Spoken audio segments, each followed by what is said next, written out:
Good evening everyone, welcome back to the Magnificent Mags channel on a gorgeous Wednesday night here in Sevilla. Yes, as you can see in the background, as promised, I'm doing the second part of my European vlog from the Estadio Ramon Sánchez Pizjuan. Yes, I'm at Sevilla Stadium. I've looked this up actually, we've never played them in European competition, which is surprising.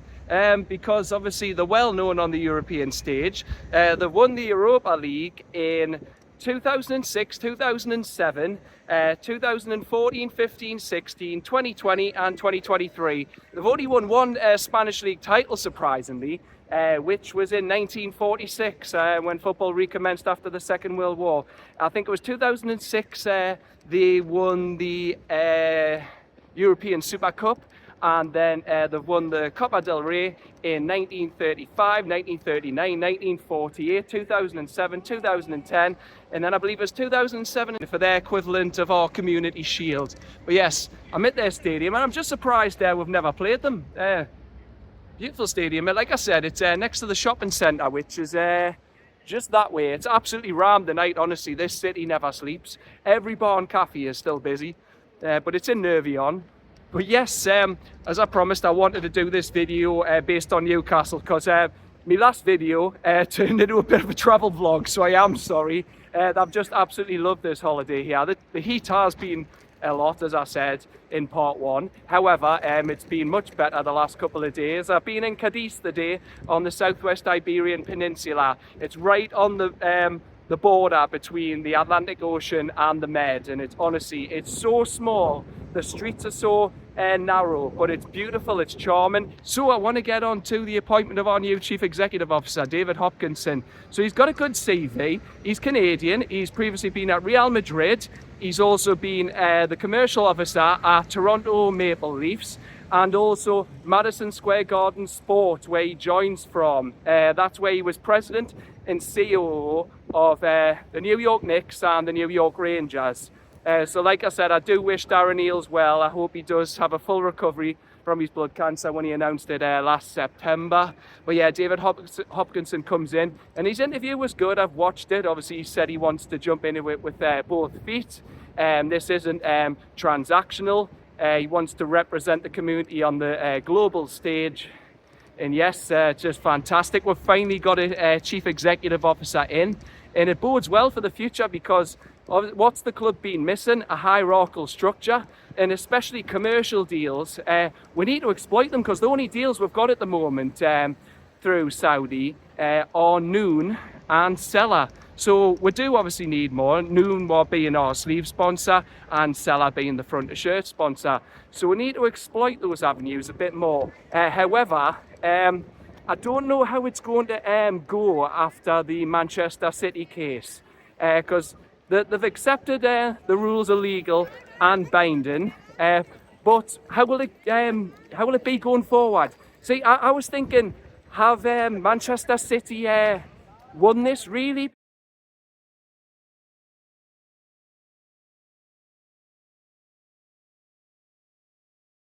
But I don't know where we really stand. I don't want to get ahead of ourselves and just say that David Hopkinson can now sit around a table and thrash out deals. So I'd like to think that whatever Manchester City do going forward with their huge commercial revenue, that's what we could do. But I'm not going to commit too much to that, because, to be honest, I haven't read it too much into it since it broke this week, obviously with us being on holiday. So I'm going to park that for another day. But if that's an avenue that Hopkinson can exploit, then that'll be very good for us going forward, because obviously PIF have the fingers in every pie, if you like, around the world. So there's so much that they could dip their hands into and just make the club benefit. So anyway, on to the Wolves game this weekend, and I'm in the same boat as everyone else so far. Everyone who I've seen on X, I've just been on the train there, coming back from Cadiz to Sevilla, Santa Justa, and I've been reading people's comments, and everyone's saying the same thing. Our season starts this Saturday, and I'm just going to repeat everyone else. I believe that too. I've been saying that before I saw it online, but I honestly do believe that, because look at it this way. The first three games, look, the war was tough in a way. Obviously, Aston Villa, we've got a rotten record at that ground, but we should have won it. Better first half, you could say. Poor second, but overall, on the balance of play, we should have won it. Liverpool, we should have won that game, and it's frustrating that we didn't. Leeds,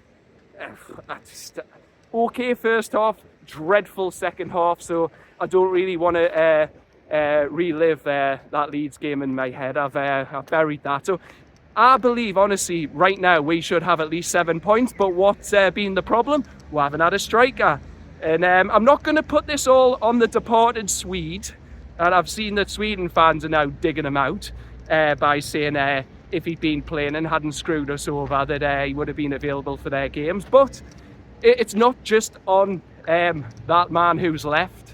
I don't want to say his name anymore, he's like a Judas, but it's also on the fact that the club knew Callum Wilson was departing. He wasn't likely to accept the terms, like whatever the structured it as, like based on probably appearances and goals and that. But the fact that the new Wilson was leaving and they didn't replace him, that's partly on the club, so you can't blame it all on he who we won't mention.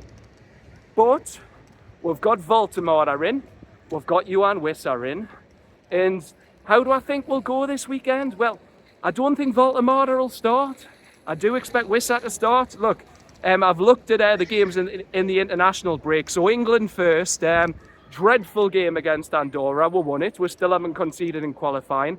I believe we only need one more win, and we're at the World Cup next year in America. Now, Gordon and Tino came off the bench in that game.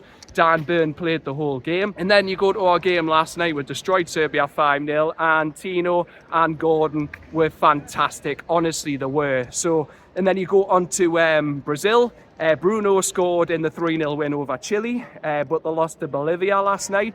Difficult game at altitude. Then you go on to Sweden. Elanga scored. I'm not sure how Kraft got on, but Elanga obviously scored for Sweden. Sandro, he was unlucky not to score in Italy's win over Estonia. However, he scored the winner in an absolutely bonkers game against Israel. He won it in the last minute, 5-4. Oh yes, Johan Wissa. Wissa scored 3 goals in 2 games over the international break for Congo. Now it was worrying that he come off with an alleged injury, but we'll wait and see if he is injured. I haven't seen any further reports on that, so hopefully he's okay. It was just precautionary. And then Voldemort. Now people are saying Voldemort, a lot of people are criticising him. I haven't watched it, to be honest, like his performances for Germany. I know he got the assist, but they said he was poor, and obviously Germany lost to Slovakia and he got hooked. But you know what? I said this to the lads in my WhatsApp group. Can you really judge players on international duty? Because look at it. It's a different pace of football. It's a lot slower. You've got different teammates around you, a different coach, different systems, different tactics. So I'm not going to judge Voldemort on that. And his attitude as well, compared to the sulky Swede who's left. The fact he comes straight back after being on international duty speaks volumes. But I don't expect him to start against Wolves on Saturday. And you know what? All of us are saying again in our WhatsApp group, just can't wait for that game. It's so exciting. All the fixtures we've got coming up, all the home fixtures especially. Just had the Bradford ticket through the day. So yeah, got 3 home games coming up, haven't we? But the team I expect to start on Saturday, it'd probably be Pope. Then I'm expecting to revert back to a back 4 of Tino right back, Hall left back. Despite how good Tino's been at left back, you can't really drop Lewis Hall. And then it'll be centre backs. Eddie Howe will never drop Dan Burn, no matter what anyone says. So Dan Burn will be there with Fabian Schär. I expect the midfield. Joe Linton's back in training, but I'm not expecting Joe Linton to start. I'll probably expect, excuse me. I expect it to be a midfield 3 of Jacob Ramsey, Sandro Tonali and Bruno. And then the front 3, like I said, I don't think Voldemort will start. So I think it'll be Johan Wissa through the centre. And then it'll be Barnes on the left and Elanga on the right. But yes, it's exciting. We've got with 2 strikers in. Voldemort could come off the bench, and I'm excited to see how Wissa does. And obviously there's been concerns about Bruno. The lads have said today he's got all that travelling to do to come back from Bolivia to Newcastle from South America, and he's been playing at altitude. But look, I believe that if we had more points and we're in a higher position in the league, Bruno mightn't play, but knowing Bruno's attitude, he's our captain, he'll want to play. So I thought they were shouting at me there. But yeah, I do expect Bruno to play because that's just who he is. Will he last the whole game? We don't know. But I'm not saying it's a must win, but our season does start this Saturday. It honestly does. I'll just give you a shot of the stadium from here. I've just walked to the other end. It's a great place, this. Honestly, I'd love to draw Sevilla in Europe sometime, whether that's the Conference League, the Europa League or the Champions League. But the locals here have been nothing but hospitable. It does help, obviously, when you can speak a bit of the lingo. But yeah, really hospitable. Weather's been fantastic. Food, depends what you can order, sometimes hit and miss. But yeah, I'd love to come here for an away European game. And now I know my way around the city, so I'd be everyone's guide. But yeah, look at it. Fantastic stadium. Like I said in my video yesterday, it's a bit like ours. Ours is in the city centre, and it's just out the city centre, but it's surrounded by, as you can see here, shops, cafes, neighbourhood. But yeah, fantastic place this. Fantastic arena it looks to play football. But yeah, I'm very excited. We've got all these games coming up, haven't we? We've got Wolves this Saturday. It's a traditional 3 p.m. kickoff. I can't remember the last time we've had a 3 p.m. kickoff because all our games are always on Sky Sports. And then next week we'll play Barcelona. That's in 8 days' time, so I can't wait for that. That atmosphere will be absolutely outstanding. And then it drops a bit. We do have Bradford in the League Cup. As I said, the tickets have been sent out today. Oh, actually, I haven't added mine to my wallet. I tried on the train, but then I went through a tunnel. So I need to do that. And then who do I have after that? Oh, yes. Actually, no. I've missed the team out. It's Wolves, it's Barca, then it's Bournemouth, then it's Bradford. And then I believe after Bradford, it's Arsenal. And then on the 1st of October, it's Union Saint-Gilloise away on match day 2. So yeah, a lot of fixtures coming up. It's very exciting. And like I said, draw line under the first 3 games because we haven't had a striker. We would have had at least 7 points. I don't believe we deserve to win at Leeds. So yeah, we would have had at least 7 points if we had a striker in those first 3 games. And I'm not going to criticise the lads. Look, some players played well, others didn't, hit and miss. And yes, a lot of people after the Leeds game were criticising Harvey Barnes and Anthony Elanga. But look, they haven't had a striker. Yes, Elanga's crossing was a lot to be desired against Leeds. But what can you do? If you haven't got a striker in the box, who are you meant to hit? And obviously Gordon didn't help that he got his red card against Liverpool. So yeah, it's just one of those things. It's if you got no one to hit, then you can't really blame the wingers in a way. They were trying, and Elanga's still trying to find his feet. So you've got to give these players time. I'm going to give them time, but I really feel we need to get the season up and running with a big home win against Wolves.